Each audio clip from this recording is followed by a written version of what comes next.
Hi, my name is Dr. Jana Kenyani and I'm here today to talk about the University of Liverpool's PGR Wellbeing Improvement project.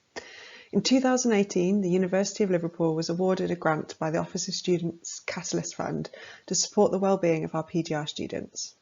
Our aim was to foster a supportive environment for scientific excellence by striving to achieve happier and healthier PhDs.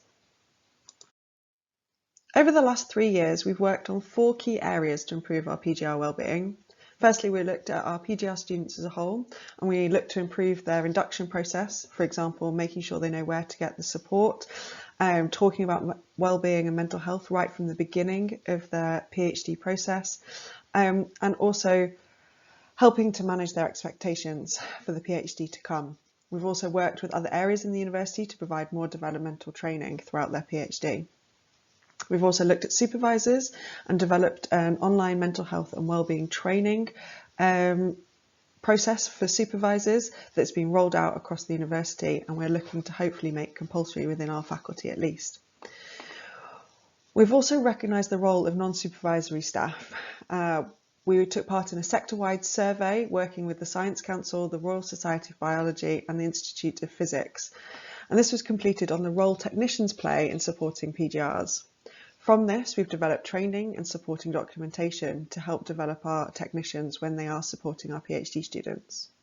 And finally, one of our biggest projects, which has had a big impact and has continued to grow over the last 3 years, was the introduction of peer-to-peer support. And this is our Peer Wellbeing Ambassador scheme.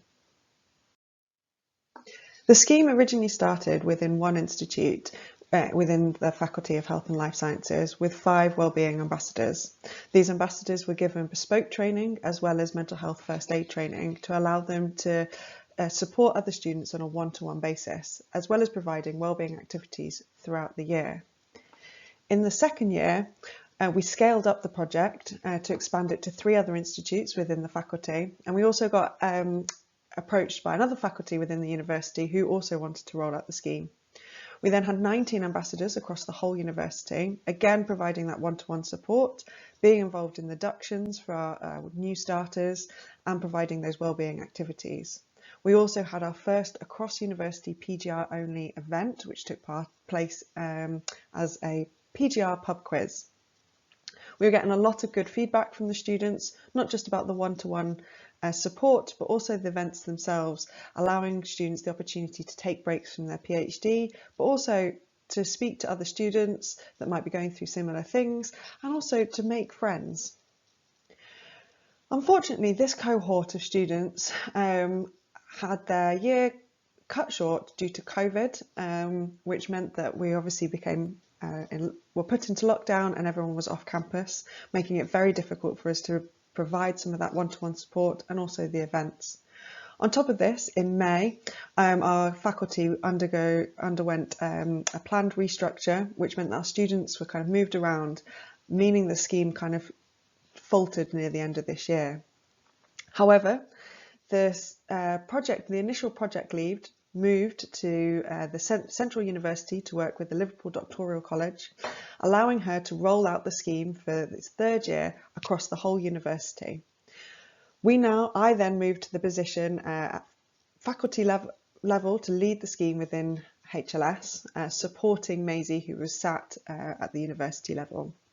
We now have 4 institutes within our faculty and 20 ambassadors. We also created staff advocates this year, allowing us to have more staff to support the scheme. We've obviously had a lot of challenges this year with the activities and support being online. We are looking to improve the scheme and find hybrid ways of working to roll it out again next year. Like I said, we've had a lot of different challenges across the 3 years. This is how things have been rolled out, but also how things have been rolled out as we've been upscaling the project, and obviously also because of COVID. Some of the key considerations from the upscaling of this project each year is definitely learning how to support students across multiple locations. This has been even more important with a number of our students being off campus for quite a considerable amount of time over the last year, and possibly continuing to be so moving forward. However, this has allowed us to think about developing the scheme to support our students that often go on placements abroad. We've obviously thought about how to improve our staff that will lead and support the scheme and the training that they need, and also thinking about how PhDs are very different. We started off in one institute where most of the students were lab-based and it was very similar types of projects, and now rolling it out across the whole faculty and the university, a number of these studentships are very different. So we're having to think about how we offer different types of support for those different students. Obviously, the impacts of COVID have been pronounced this year and will continue to be so, I think, on people's mental health. We've had difficulty with our wellbeing events, mostly because a lot of people don't want to attend online events and have had Zoom fatigue. And of course, our ambassadors themselves have struggled. So it's been difficult supporting them and getting them to have the time and the capacity to support others. However, it has, like I said, allowed us a chance to think about how we can provide a hybrid scheme moving forward so that we have both in-person and online support. Moving forward, we're really excited about how we can continue to expand the scheme and improve it, helping to develop the connections across the university so the Ambassador Scheme works really well throughout all 3 faculties. And like I said, to improve how we roll it out in a hybrid fashion. Most excitingly, we are looking to develop maybe a similar scheme for staff, starting with a small pilot, a small group of staff, maybe our technician cohort, as we've already done some work with them, and seeing if we can use the ideas that we've got from this to improve staff wellbeing as well as PGR students' wellbeing. Thank you for listening.